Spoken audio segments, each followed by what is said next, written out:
Hello guys, इस video में हम 12th क्लास बायोलॉजी का 13 का चैप्टर ऑर्गेनिज्म एंड पॉपुलेशन जो है वो आगे कंटिन्यू कर रहे हैं। तो हम इसमें कर रहे हैं पॉपुलेशन ग्रोथ। अब देखते हैं हम पॉपुलेशन ग्रोथ होती क्या है। ठीक है, कौन कौन से फैक्टर इसे अफेक्ट करते हैं। The size of a population for any species is not a static parameter. जो साइज है वो पॉपुलेशन का वो स्टैटिक नहीं रहता है। ठीक है, it keeps changing with time. ये टाइम के साथ साथ चेंज होता रहता है depending on various factor including food availability, predation, pressure and adverse weather. तो ये अलग अलग फैक्टर पर डिपेंड करता है, खाने पर, कितना खाना उनको भोजन मिल रहा है, प्रीडेटर है या नहीं है, मतलब वो कोई उनका शिकार करने वाला तो नहीं है आस पड़ोस में, और वेदर भाई उनके अकॉर्डिंग है या नहीं है तो वो अफेक्ट होंगे डायरेक्टली। अगर है तो भी अफेक्ट होंगे। अगर वेदर उनके अकॉर्डिंग होगा, कोई प्रीडेटर नहीं होगा तो साइज़ इंक्रीज़ हो जाएगा। अगर प्रीडेटर है, वेदर उनके अकॉर्डिंग नहीं है तो साइज़ डिक्रीज़ हो जाएगा। ठीक है, तो ये सभी फैक्टर क्या है, पॉपुलेशन ग्रोथ को अफेक्ट करते हैं। In fact, it is these changes in population density that give us some idea of what is happening to the population। तो उन्होंने कहा है कि वास्तव में ये population density जो है वो चेंज होती रहती है। ठीक है, whether it is flourish और डिक्लाइनिंग, मतलब या तो वो फ्लरिश करेगी मतलब इंक्रीज होगी, या तो वो डिक्रीज होगी। ठीक है, whatever might be the ultimate reason, the density of a population in a given habitat during a given period. तो उन्होंने कहा है कि जो कई रीजंस है पॉपुलेशन डेंसिटी की, हैबिटेट जो दिया हुआ है, जो पीरियड दिया हुआ होता है, फ्लक्चुएट करते हैं। क्यों? Due to change in 4 basic process. तो वो 4 कुछ बेसिक प्रोसेस है जिसकी वजह से ये डेंसिटी चेंज होती रहती है। ठीक है, 2 ऑफ विच, उन 2 क्या है उनमें से इंक्रीज करने में कंट्रीब्यूट करेगा और 2 क्या है डिक्रीज करने में कंट्रीब्यूट करते हैं। ठीक है, तो 2 ऑफ विच जो इंक्रीज करने में हेल्प कर रहे हैं वो क्या है, नेटेलिटी एंड इमिग्रेशन। और जो डिक्रीज करने में मतलब कंट्रीब्यूट करते हैं वो क्या है, मोर्टेलिटी एंड एमिग्रेशन। तो नेटेलिटी क्या होता है, मोर्टेलिटी क्या होता है, इमिग्रेशन क्या होता है, एमिग्रेशन क्या होता है, वो देखते हैं। तो नेटेलिटी क्या है, refer to the number of birth during a given period in a population that are added to the initial density. Initial पहले की डेंसिटी में जो बर्थ मतलब जिनका जन्म हो रहा है दिए गए समय में, तो वो क्या होंगे, ऐड होंगे। अब ऐड हो रहे हैं तो क्या होगा, इंक्रीज होगा, तो वो क्या कहलाएगा, नेटेलिटी। ठीक है, बर्थ को हम नेटेलिटी कहते हैं। मोर्टेलिटी क्या है, death, number of death in the population during a given period. अब कोई भाई कोई समय भी दिया हुआ है हमें, इनिशियल डेंसिटी पता है, उसमें कुछ क्या कहते हैं मर जाते हैं, तो वो क्या है, डिक्रीज हो जाएगी पॉपुलेशन, तो मोर्टेलिटी। ठीक है, तो मोर्टेलिटी डिक्रीज करने में और नेटेलिटी इंक्रीज करने में हेल्प करती है। अब है इमिग्रेशन। तो is the number of individual of the same species that have come into the habitat. कम आ रहे हैं, अब आ रहे हैं तो क्या होगा, इंक्रीज होगी from elsewhere during the time period under consideration. फिर है एमिग्रेशन, इसमें क्या होगा, वो जाएंगे, लेफ्ट करेंगे जिस जगह वो रह रहे हैं वहाँ से लेफ्ट कर जाएंगे। तो is the number of individual of the population who left the habitat and gone elsewhere during the time period under consideration। ठीक है, आपने चारों टर्म देखी और समझ भी लिया होगा आपने। तो ये एक फिगर के थ्रू ये फ्लो चार्ट के थ्रू दिखा रहे हैं पॉपुलेशन डेंसिटी क्या है, इमिग्रेशन प्लस ऐड करेगा, मोर्टेलिटी माइनस करेगा, उसमें से नेटेलिटी जो है वो ऐड कर रहा है पॉपुलेशन डेंसिटी में, इंक्रीज करेगा। एमिग्रेशन क्या है, भाई वो एक जगह से दूसरी जगह चले जाते हैं तो डिक्रीज होएगी पॉपुलेशन। ठीक है, तो उन्हीं को इन्होंने एक इक्वेशन के थ्रू इन्होंने रिप्रेजेंट किया है। तो देखिए, if n is the population density at time t, then its density at time t plus 1। मतलब एक population अगर n जो है population density है t टाइम पे सॉरी, तो density t plus 1 मतलब मान लो 1 साल में, 2 साल में, जितने भी साल में हो, तो उस साल में कितनी इंक्रीज क्या हो, कितनी होएगी। ठीक है। तो t+1 क्या होगा, एक इनिशियल टाइम में जो हमने जैसे मान लो 2005 से लेकर 2010 ही ले 5 से लेकर 10 तक का आप काउंट कर रहे हैं, ठीक है।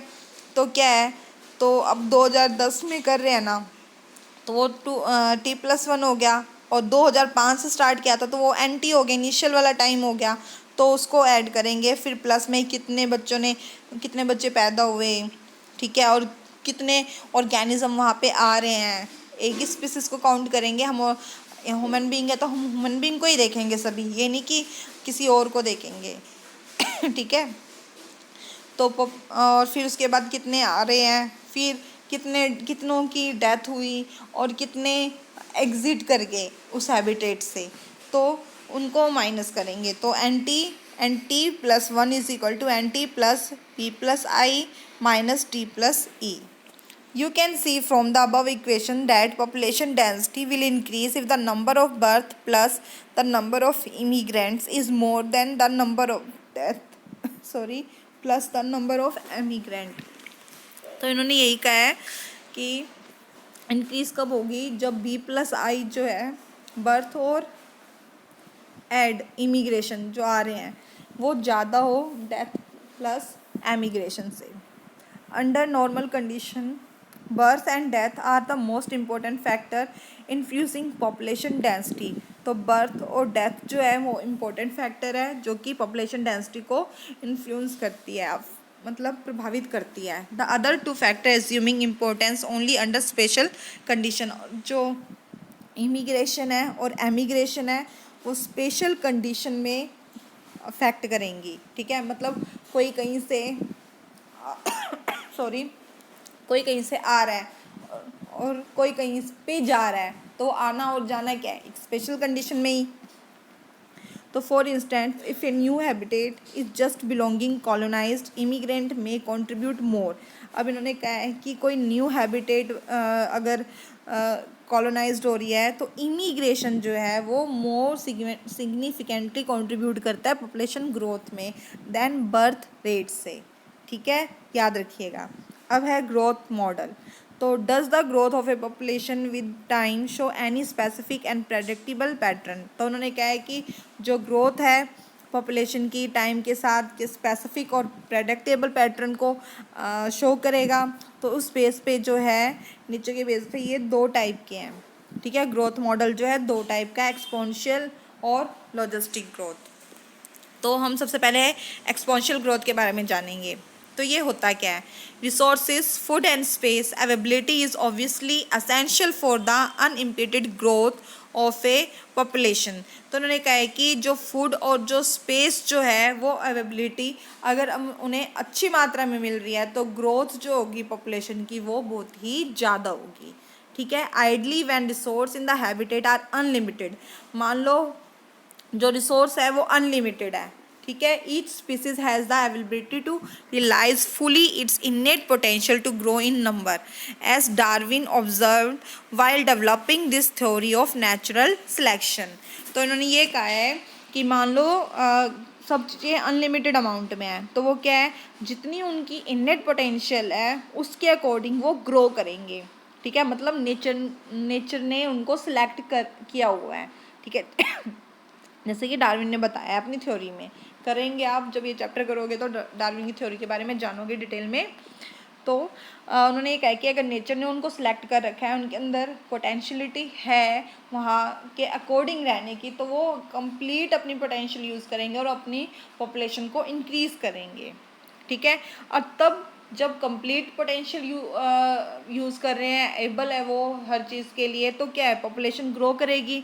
तो वो पॉपुलेशन क्या है, एक्सपोनेंशियल रेट पे ग्रो करेगी, ठीक है। एक्सपोनेंशियल रेट को हम क्या कहते हैं, ज्योमेट्रिक का मतलब क्या है, एक वो कैसे ग्रो करेंगी, मल्टीप्लाई करेंगे। जैसे 1 है, 1 से 2, 2 से 4, 4 से 8, 8 से 16 ऐसे करेंगे वो, ठीक है। अगर कोई ऐसे ग्रो करता है तो हम उसको ज्योमेट्रिक फैशन बोलते हैं। If in a population of size n, अगर जो पॉपुलेशन का साइज n है, इनको एक इक्वेशन के थ्रू ये रिप्रेजेंट कर रहे हैं, द बर्थ रेट ठीक है, अभी पीछे हमने बर्थ रेट के बारे में किया था, उसको हम रिप्रेजेंट करेंगे बी एंड डेथ रेट को रिप्रेजेंट करेंगे डी से। देन द इंक्रीज और decrease in N during at time period T, तो टाइम पीरियड टी में तो जो पॉपुलेशन होगी वो कितनी होगी, कैसे होगी, कैसे रिप्रेजेंट करेंगे वो बताया इन्होंने। तो D N by D T is equal to B minus D into N. B क्या है बर्थ रेट, डी क्या है डेथ रेट, उनको माइनस कर देंगे और मल्टीप्लाई कर देंगे पॉपुलेशन से। ठीक है, चाहे वो इंक्रीज हुई हो चाहे वो डिक्रीज हुई है। तो b माइनस डी को हम कहते हैं r। बर्थ रेट को में से डेथ रेट को हम माइनस कर देंगे तो हमारा आता है intrinsic rate of natural increase. ठीक है, तो इसलिए इन्होंने लिखा है d N by D T is equal to r n. मान लो किसी की वैल्यू दे दी और निकालने के लिए बोल देंगे तो इस इक्वेशन के थ्रू आप निकाल सकते हो। ठीक है, and is very important parameter chosen for assessing impact of any biotic or abiotic factor on population growth. तो उन्होंने कहा है कि जो ये पॉपुलेशन ग्रोथ जो है biotic or abiotic factor जो है वो इम्पैक्ट करते हैं, मतलब प्रभावित करते हैं। टू गिव सम आइडिया, कुछ एक एग्जाम्पल के थ्रू बता रहे हैं ये।